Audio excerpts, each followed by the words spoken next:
So if I could kind of like ask you to clarify this a little bit, it seems to me like, and also when I've read the Neijing, like some of these indecipherable topics, it's like commentators and other people have sort of said, "Oh, I think it's this, I think it's that," but to me, it's kind of like you're saying with these research texts that Huang Longshan kind of says, "Well, it is definitively this." Is that kind of, and then by making it definitive, it then unlocks kind of how do you say like the almost like the treasure trove of understanding.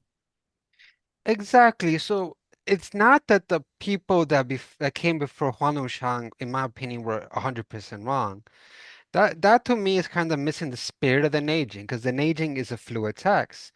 However, you could say in certain scenarios, like this famous commentators like Zhang Chitsong, um, um, Masher, right? This famous Neijing commentators, Zhang Zhang Jibin, although while they are incredibly astute, and I still have learned a lot from reading their commentary, so they'll still help you. So it's not like, to me, like Huang Longshan's study doesn't replace their commentary, because often he quotes them a lot. So he still uses them. But the thing that we're missing in their commentary is that they didn't have the full breadth of research available to them, which I'm sure if they did, they would have come to, because these are some of China's greatest minds. So if they had the full literature available, I'm sure some of their commentaries will have been different. And Hualong Shang, to me, is kind of like them. Um, he has, I think, is very similar to them. Like if he actually existed in their times, we will probably put him in the same caliber as them. Uh, I and to agree. be, um, but the thing that amplifies it is that we now, apart from Hualongshang, have access to archaeological dig sites like Mawandui, Laoguanshan, Tianhui, and so on. And these texts are pre-Neijing texts, and kind of like the story of anything.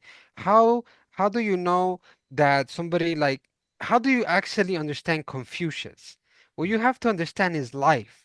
You have to understand the context of why Confucius wrote what he wrote. If not, it's kind of when you read Confucius, it doesn't have the same significance.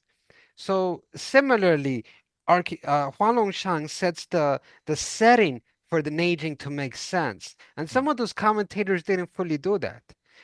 They gave They their made kind opinion. of they kind of made very like some of the best educated guesses, but with like Huang Longshang, he kind of had access to the original sources, so it almost takes out that guesswork, right? But their guesses are Exactly. still very good. Yeah.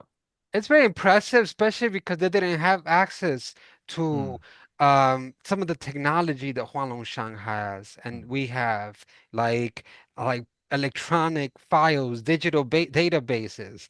This has actually made somebody like Huanglongshang also exist, because he has that commentarial kind of spirit, but now he has access to, these digital databases that are being enhanced further and further with AI, for example. mm. And I'm actually, uh, I'm sure AI is going to amplify the studies even further, Yeah. because we're able to textually analyze things um, in a broader way.